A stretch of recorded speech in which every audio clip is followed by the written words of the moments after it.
Welcome to Your Path to Nonprofit Leadership, the weekly podcast that features the very best in career development in the nonprofit sector. I'm your host, Pat McDowell, and I'm happy to give you actionable ideas to elevate your current or perhaps your future nonprofit organization. Well, I had another fantastic conversation this episode with Megha Desai, who brings a wonderfully fresh perspective to her nonprofit leadership of the Desai Foundation, which serves women and children in both India and in the United States. Now, quite honestly, this is not your classic nonprofit leadership discussion, and Megha takes pride in her corporate and marketing experience that sometimes clashes with traditional nonprofit management practices.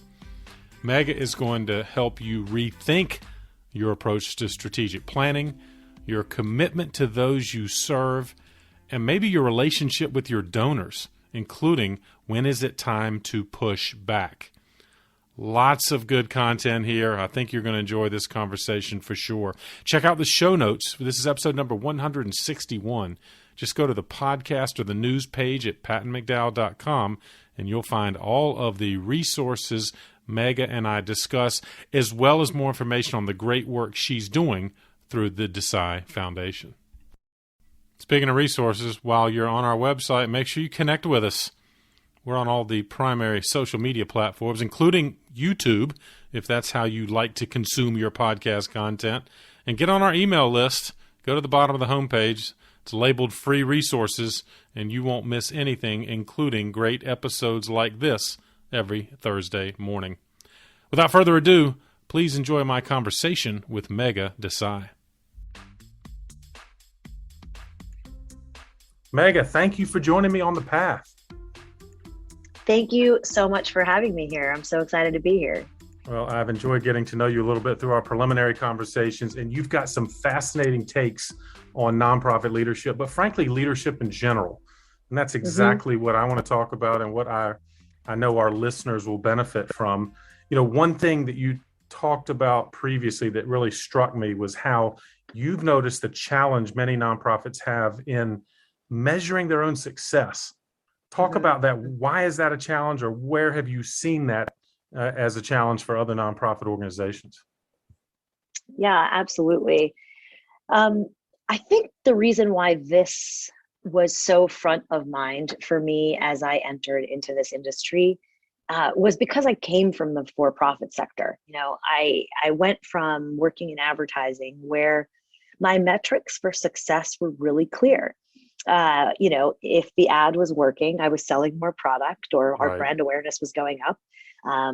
That's from a kind of work perspective. From my personal perspective, you know, you are rewarded with promotions and with financial awards, and maybe, depending on your industry, even business accolades. And in my advertising business, I was there for, you know, some 12, 15 years, and I was getting all those check marks and all those validations. So I was able to say, okay, this is working, success. Right. And when I shifted to the nonprofit world, I realized that those measuring sticks didn't really apply. But what was strange was that the conversations I was having with donors, whether they be corporate or individual donors or even institutional donors, they were still having conversations that sounded a lot like the conversations I was having in advertising. Yeah, good point. And those two things just weren't matching up for me. You know, I was having I kept getting whiplash. I was like, wait, but you're talking about this thing over here, but what we're telling you is what we're experiencing over here. And so I started to take a really hard look at what success meant. And so one of the aspects of our work at the Desai Foundation is, you know, we do a lot of vocational training for women in rural communities. And so I thought to myself, okay, success means, you know, the whole point of a livelihood program is to make sure that they are employable and that there's money in their pocket. So for me, success is going to be delta their income, right? From when they start working with me till after working with me. Is there delta of income going up? And that's success. And the donors really liked that because they were like, okay, that seemed to make sense. But then I started to talk to the people that I work with and the people I serve. Yeah. And I recognized that that wasn't actually what was success for them. Interesting. And so suddenly I was being forced to really look hard and long at the work we were doing and say, oh, wait, she's taking this sewing class so that she can start her own business. This other lady is taking the sewing class so that she can work in a local factory. But this other lady is taking the sewing class so that she can get away from her mother-in-law for 3 hours a day. Right. And the honest truth is all three of those are valid and successful reasons for taking this class. And so am I going to then look at the women who maybe live too far from the factory, but then start kind of micro businesses, or these women that really actually took the class simply to become better seamstresses because it was something they did at home all the time and they just wanted to be better at it? That's not necessarily money in their pockets, right? But that's dignity in their souls. And so I was success like, in other ways, right? I mean, success in other ways. And so it really forced me to stop and say, I think we're measuring things incorrectly. Yep. And as I looked around the landscape of the nonprofit space, it's like, okay, it's not wells in the ground, right? It's how many people now have access to water. It's not just the number of hospitals or schools that go up. It's how many more people have access to healthcare and to education. Right. And what's been really nice, sorry for the slightly long-winded answer, but this is really important to me, is it's been so nice to hear like the Melinda Gates and the Darren Walkers of the world start vocalizing this. I think in the last 3-4 years, there have been some op-eds by these heroes in our sector to really say, hold up, I think we as institutional donors have been asking too much of our nonprofits. Now, I want to say with very vigorous clarity that I believe deeply in collecting data, and I believe deeply in reporting data. I am not for a second saying that that is not something that needs to be done. But what I'm saying is, at the Desai Foundation at least, we use the data to inform, to validate, not to inform. So I make decisions based on the people I serve, and I use the data to validate, rather than the other way around, which is a lot of people are using the data to validate. They're using the data to decision make. Right.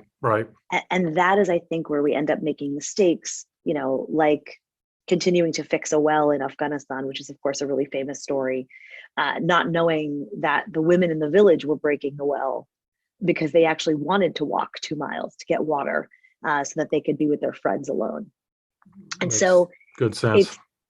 So I think that that's kind of the thing about kind of metrics. And so, and then just a slightly additional thing is for the donors of the world, for the donors of the world, speak to the nonprofits and understand, how do you submit data?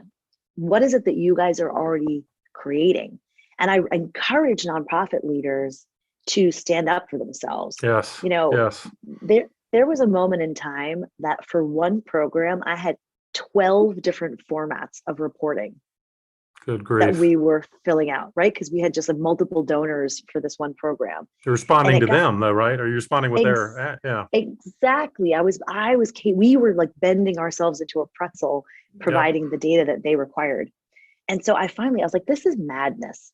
So I sat down, took all of the different surveys and created one document. And I basically wrote a very stern letter to all of them. And I was like, you guys are getting it now in this format, so that we only have to do it once. Yeah, right, exactly. Right. And only one of them had an issue with it. And but so I was like, fine, now we're doing 2, but that's better than 12. Good for you. So so sorry for the very No. Exactly. Long-winded answer, but metrics for me is something that really gets me going. Great starting point, and I want to unpack it further, but you beautifully described an issue. And again, I think a lot of leaders are listening, hearing that, I'm a pretzel like Megha you just described. I feel that, and why not push back? Before we get into the unpacking, though, for our listeners who don't know, you touched on it. What is the Desai Foundation? Talk about your mission and what you're doing all over the world. Absolutely. The Desai Foundation is a women's empowerment organization that focuses on women and children through community programming to elevate health and livelihood, as well as menstrual health programming. We work in 8 states in rural India, as well as Massachusetts and Harlem and kind of Morningside Heights, Washington Heights area in New York. So it is a grassroots nonprofit that has built really scalable programming Yep. to create effective change. So we touch about 3 million lives a year, and really focus on cultivating dignity so that people can dream beyond their circumstances. Yeah, love that. And I've been impressed what I have read. And of course, I'm going to encourage our listeners, they're going to learn more by listening to this and going to your website and other things we'll talk about. I'm struck by the obvious cultural differences you must be working across, and skillfully at that, from US as well as India. But talk about the challenges, I guess, of working across cultures, or is what you do, does it transfer regardless of where you're serving folks? Absolutely. I think it's interesting. People sometimes often forget how diverse India in and of itself is. Right. And so I spent more time managing the cultural differences from state to state than I do from country to country. So that's actually been kind of a funny, eye-opening thing. Right. There are states in the south of India that are more matriarchal than patriarchal, but yet the kind of systems in place don't allow women to thrive. So we're not necessarily down there changing hearts and minds the way that we're doing up north. We're simply providing them access, right? So actually, the speed at which our programming has grown in a place like Tamil Nadu is quite faster than it has grown in a place like Rajasthan, where we've actually even been for longer. And that's really because of the cultural attitudes and difference.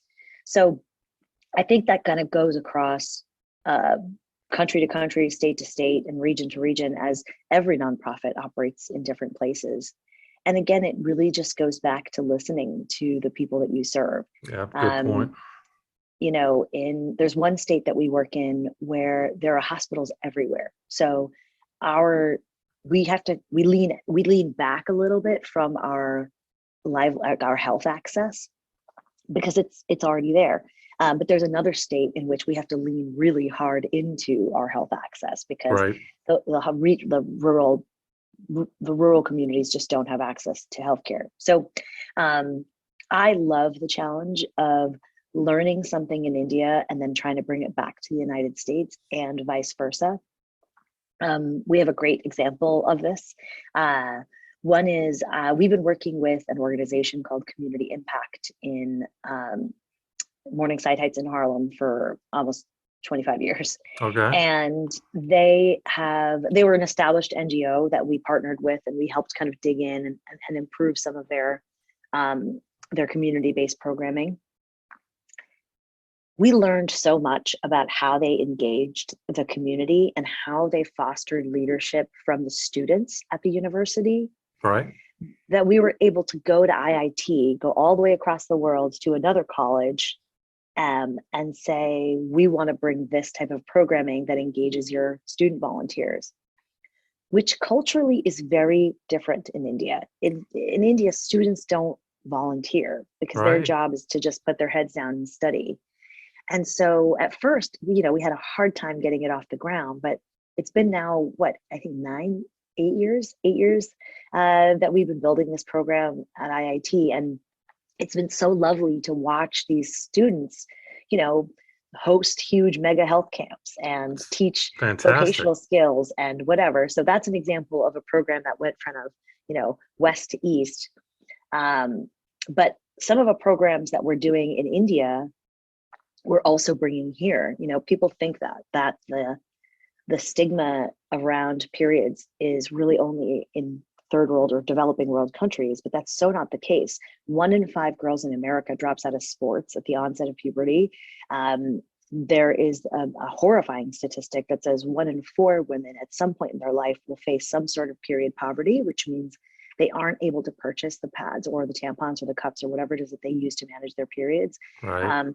or or afford the doctor's appointments that they need if they have endometriosis or something like that.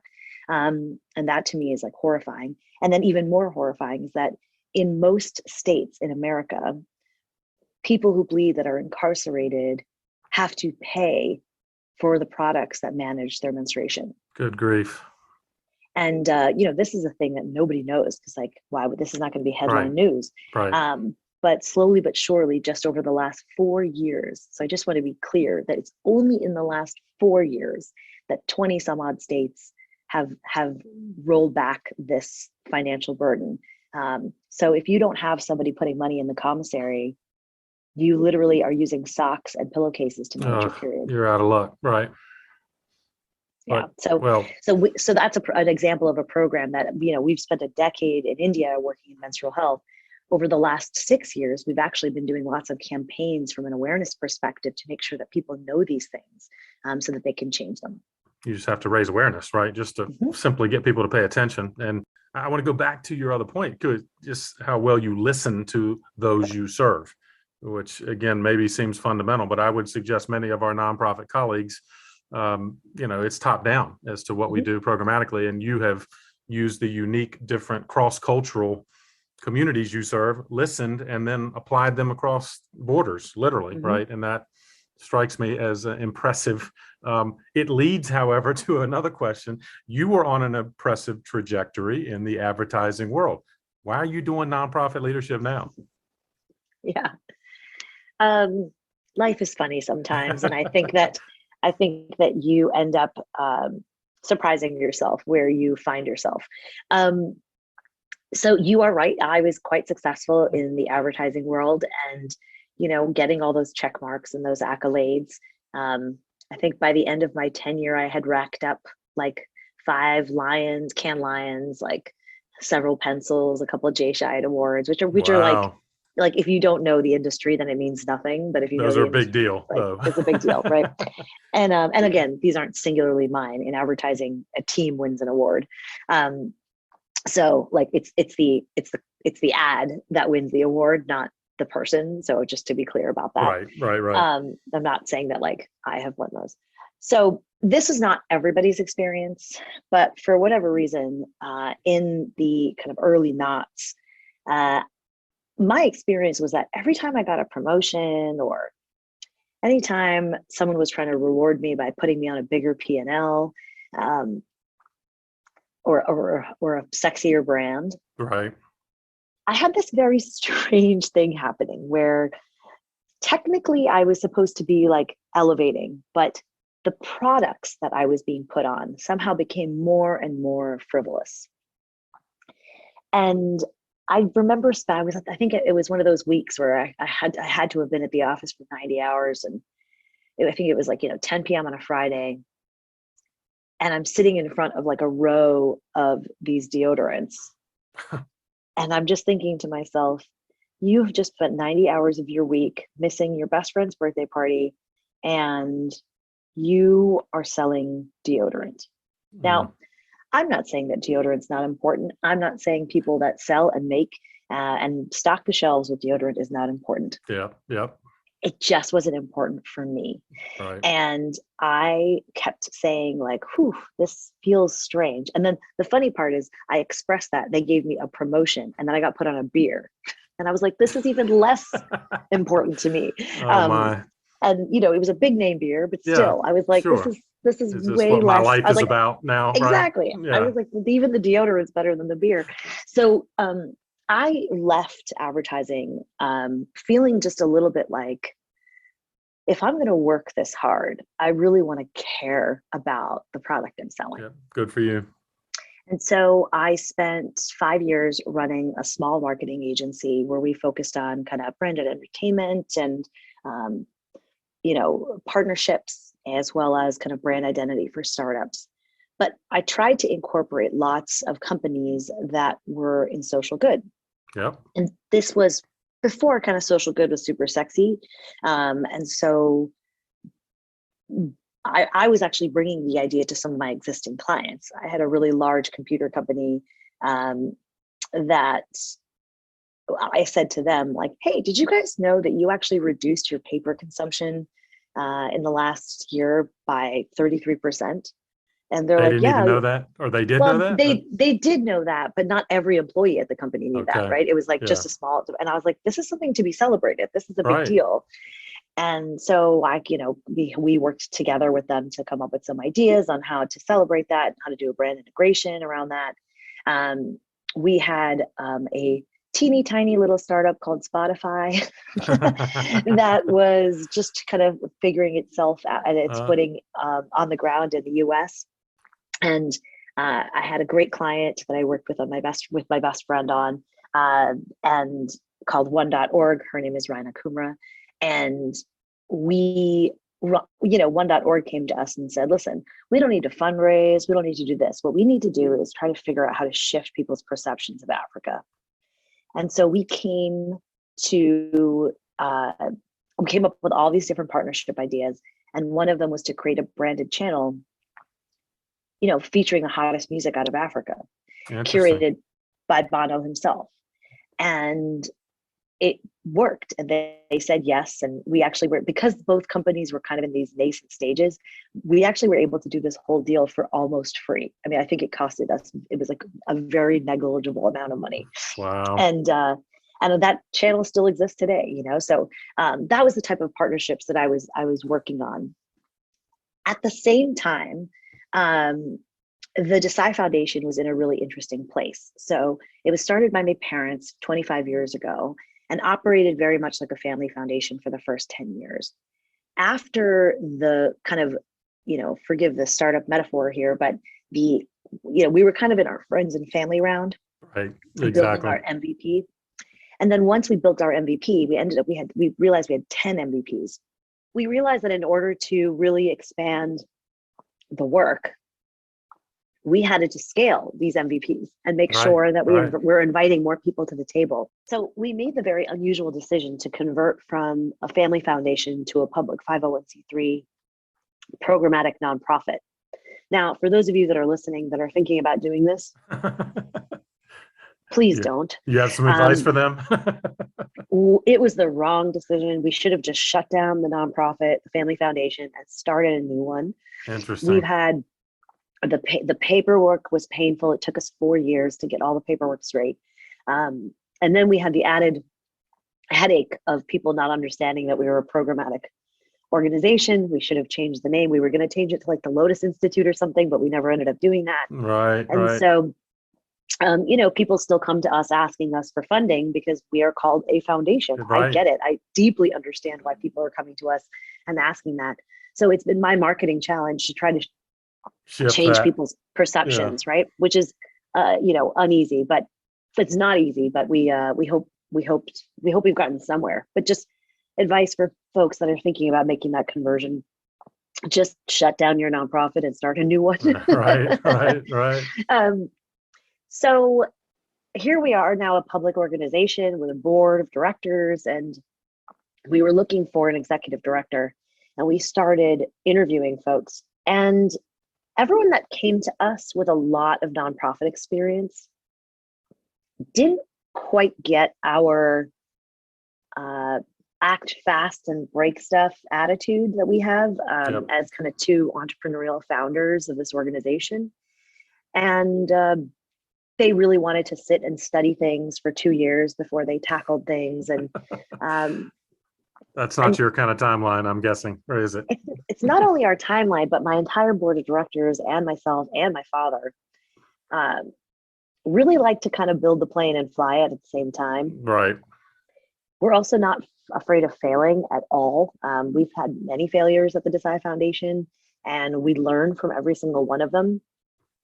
Where I think it's harder to sit behind books and studies and surveys and learn for years and years and years before you take action, because ultimately the answers are with the people you serve. Yeah. And so they're going to tell you if you're screwing up, as long as you're listening hard enough. And so we just weren't finding that candidate that kind of got that. So we started looking at the public, like the private sector. Right. And of course, we couldn't afford any of those folks.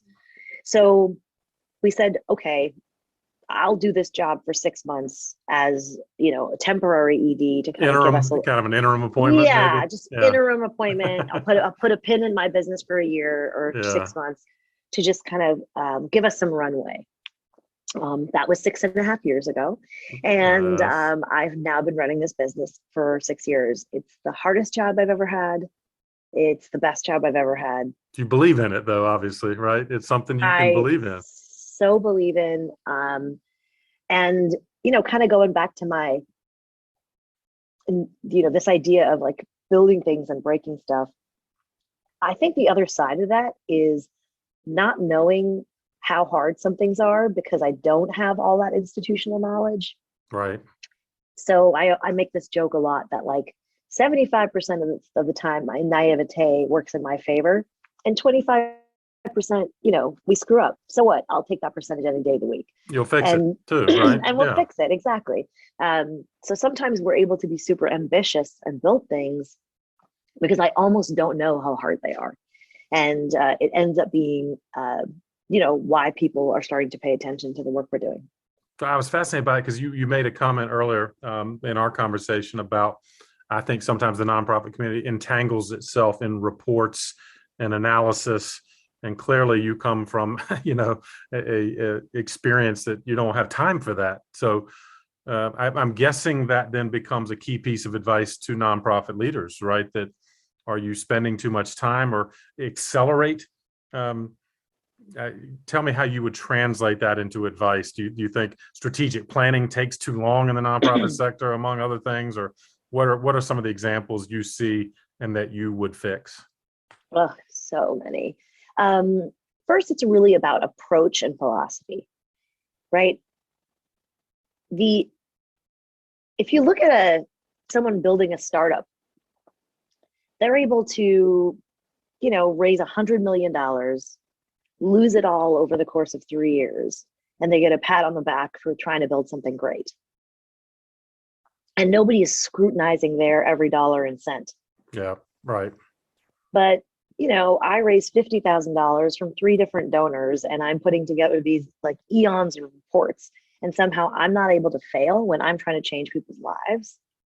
And I think what happens is that we get so bogged down in legalese and in this fear of failure. Yep.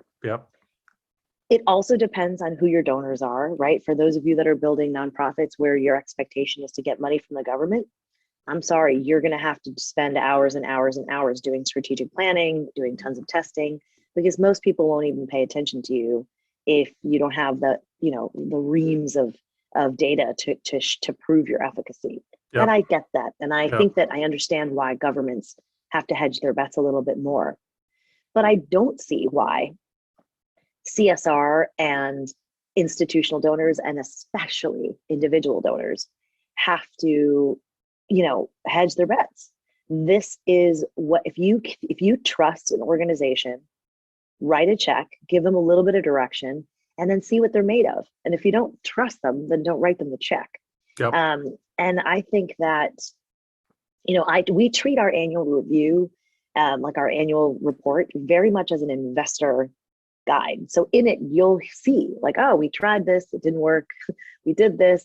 We're hoping to get further in this state than we did, because if you're not failing, that means you're not trying anything new. It's a great point. And I think so many listeners, Megha, they defer so much to their donors that they don't give their donors any credit for being thoughtful and good investors, to use your term, right? And why don't we just say, hey, this is what we tried? But I'm convinced, and I hear it a lot amongst other nonprofit leaders, well, yeah, I wanted to try that, but they almost just give up because they feel like they are beholden to the donors and can't try. But clearly you have pushed back to donors, and it's paid off, right? Yeah, I mean, we have a donor, I'm obviously not going to name names here, but we have a donor that has been wanting to write us a very large check for a very long time. Yeah. And they say that, okay, in addition to the suite of vocational training programs that we would cover, we insist that you teach English. And I basically said, no, like, we're not going to take your money if you insist that we have to speak English, because the people in these rural communities, English isn't going to change their lives. Yeah. What's going to change their lives is having dignity in their hearts, money in their pockets, and food in their bellies. That's what changes their lives. And it's a really great example of the donor not understanding what's happening on the ground. Yeah, and sadly, too many nonprofit leaders, I think, would cave into that, in essence, allow mission creep to occur because we need the money. Yep. And you, in fact, push back. We push back. We are very, very focused on what our mission is. But that doesn't mean that we don't listen to good ideas. So I'll give you a great example. We had another donor that said, hey, listen, we're doing a ton of work for the women in these communities organizations. Sure, so that's sure. our primary work. But they said, would you guys be willing to help us coordinate some like electrician classes and some plumbing classes for some of the men in the community? Yeah. And we were like, that's interesting. And so we took a look at the community, we talked to some of the folks on the ground, and we realized that there were enough people in that community that actually that was a really good idea. And it was a really good idea because it also benefited the women. Right. So if their men were at a class and suddenly the men's dignity had been elevated because they were now suddenly earning money, the women actually, were being abused less, or good for the whole family, isn't it? Yeah. Good for the whole family. So we were like, okay, this is great. So sometimes you can listen to these, I liked your phrase here of mission creep. Right. But like, so sometimes there's an appropriate time and place for that, where it makes sense, as long as it's serving the people, not you. Yeah, well put. That seems more strategic, right? And an appropriate, you had the infrastructure, it benefited your ultimate mission of the women you serve. That's a win-win and makes great sense. And something else I want to make sure, Meg, I get to, because you were adamant and an advocate for the dignity of the women you serve. And it seems to me you see a lot of exploitation. Is that maybe the right word, where we kind of lift up the tragedy of the people we serve to, generate the pity-oriented funding? So, but yeah, don't let me put words in your mouth. Tell me, is that what you've seen? And obviously you're trying to address it. Yeah, I think there are two sides of that coin, right? So one, it is definitely about the way that nonprofits go about marketing their work. And my absolute horror when I see poverty porn, and let's be sure that it is poverty porn, it is nothing else. I really just don't think that showing people at their worst makes other people be their best. Yeah. And I think that for us at the Desai Foundation, there is never a single image that comes out of our organization that makes the people we serve look anything other than beautiful, wonderful, worthy, and dignified. Right. And it is for us deeply important that people see them that way. And sorry, I got like kind of just choked up there. It's really important that people see them that way. So that's one side, is how we're marketing. Yep. The second thing is, again, kind of goes back to my measurement philosophy, right? Going back to that example of the women taking the sewing class, that woman who was taking the class just to get away from her mother-in-law for a couple hours, right? If this class is providing her with that peace and that dignity, that's some sort of a currency. And I use the word currency kind of in it with a little bit of a hesitation and an asterisk, because I am not a statistician or an econometrics. Like, I don't have econometrics that I can whip up together some sort of dignity quotient. Right. But somebody that's much smarter than me should, because I would love to understand why dignity isn't really a factor. In fact, did you know that in the UN, the two major UN guide statistics, I think it's like the happiness and the livelihood metrics, the the word dignity is not mentioned anywhere in those, or even the idea of dignity is not Really? mentioned anywhere, except for when it comes to dying, the dignity of dying. So I was like, well, let's try to focus on the dignity of a living in Yeah, addition. that'd be a good And start. and so you know, for us, dignity is such an important component of the work we do, because we really believe that you can't dream beyond your circumstances if you don't have that personal personal will. Dignity is, and again, I'm going to use this word currency again. I just think it's this abundant currency that I can't give you dignity, but I can help you earn it. I Right. can't take your dignity, but I can diminish it. And it's just about the way that we see people and the way that they feel seen and they see the world. It's something we can give away for free. It's something that we can build our programs with dignity in mind. And it's something that seems so fundamental and simple to me. Yet, if your metrics are about the number of wells, you are not going to You're think missing about that. exactly. You're not going to be thinking about the dignity of the women who have access to the water. So, that's my little soapbox that I often stand on. It's a good one, an appropriate one, and it has my wheels turning in terms of coming full circle in our conversation. If I'm a nonprofit leader, perhaps I need to go do an audit, for lack of a better term, of how my organization is perceived or communicated, marketed, right? Because again, I think too often you're right, we're talking about the wells. It's the output, but perhaps not the outcomes. Is that maybe a good way to say That's it? exactly right. That's exactly right. Yep. Any other advice, Megha? Because again, you're going to get people's wheels turning. It's exactly why I'm glad to have you on the podcast. But and by the way, I think there are a lot of our colleagues in the for-profit sector. Obviously, the pandemic has a lot of people thinking about the meaning of their professional track. Any other advice you'd offer someone that, like you at that time, is maybe pondering nonprofit leadership? What would you tell them? So two bits. One is something that my father has been saying my whole life is give early, give often, give more than your money. And it's kind of this idea that this engagement with the social sector and engagement with giving and with connecting to others should be a lifelong journey. It shouldn't be something that I'll help people once I've made money. Right. It really should be a lifelong journey and can crescendo and grow as much as you want.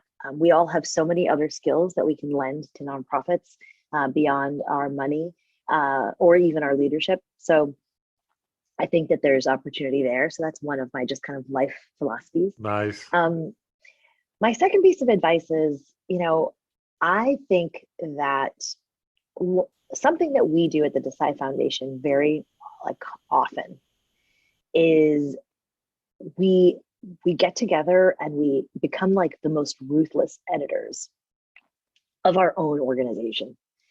And what we do is we go through and just say, okay, did this deviate from our mission and goal? Did this because it happens. It's just natural over the course of a year or 6 months or whatever for you to end up kind of, I like that phrase that you use, mission creep into like different areas, whether it is internally, whether it is externally, whether it's on the fundraising side, whether it's on the programmatic side. And so when I was in India, I was just like ruthless with my team sitting and they were all presenting all these different programs. And I was like, nope, cut. Yeah. And it was simply because we wanted to make sure that what we're doing, we're really doing well. That was not more evident to me than at the peak of the pandemic in India. And at the peak of the pandemic in India in 2021 in the summer, spring, so many nonprofits were suddenly realizing, oh, oxygen's an issue. So suddenly they all became logistics masters overnight. And we're trying to get oxygen from point A to point B. And we were like sitting here kind of watching all these NGOs totally change who they were and what they were trying to accomplish. And we were like, that's that's peculiar. I know that they don't know how to do that. And then people were scratching their heads looking at us saying, how did this organization triple in size over the course of the pandemic? And I'm like, well, it's because we leaned into what we were actually good at and listened to the people we serve. So that's basically it. Know what you're good at, stick to it, and listen. Great advice, both your dad's and yours. The combination clearly makes the Desai Foundation strong, and delighted to get the words of wisdom you have given throughout this episode. And Meg, of course, you knew this was coming, but one more parting gift I'm going to ask of you is a book. And I know you encourage your whole team to utilize resources of all types. So maybe you can give me a book or two that you would recommend. Absolutely. Yeah. The first, any team member's first day, they get a big long list from me of things they should be listening to, reading, watching, and 90% of them are not nonprofit focused. They're business focused, because our philosophy really is to build like a business. And I know it's kind of cliche, but I love this book. I love Good to Great. And I think the reason why it's by Jim Collins, the reason I think it's so vitally important for those of us in the nonprofit sector is we often let great be the enemy of good. Yes. And so sometimes I like reading this book for the reverse lesson is, but starting with good is good. And then getting to great can take time. But if you wait to get to great, if you wait to start with great, where do you have to go?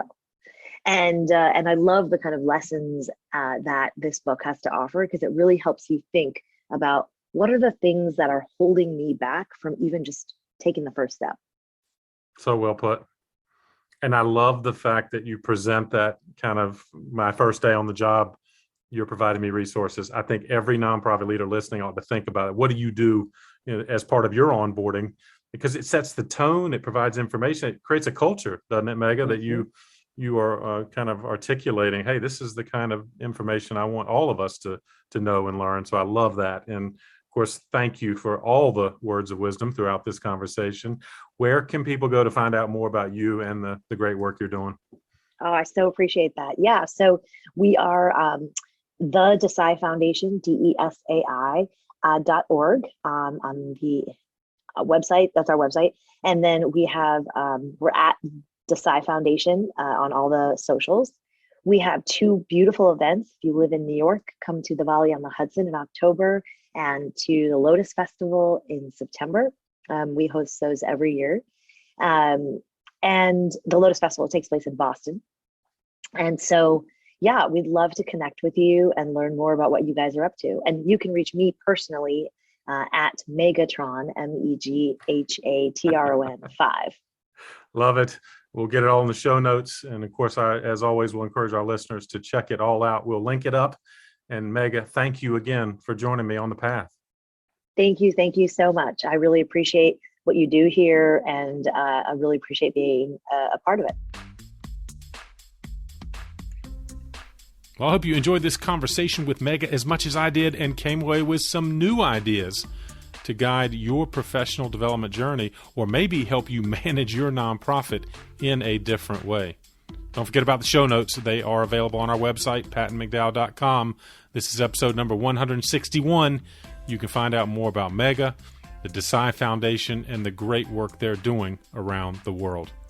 As always, thanks for sharing this episode with just one other person on the path. And if you haven't already, you can subscribe to this podcast. Again, go to pattonmcdowell.com and you'll see the follow button. Follow equals subscribe, and you won't miss out on any of our weekly episodes coming out every Thursday. Of course, if you like this episode, click on the episodes button. It's at the top of the podcast page. You can scroll through thumbnails of every one of our podcast episodes. Thanks, as always, for what you're doing in the nonprofit sector, especially right now. And keep up the good work for causes that are most meaningful to you. I'll keep bringing you content that can help you do it even better. Have a great week. I'll see you next time on The Path.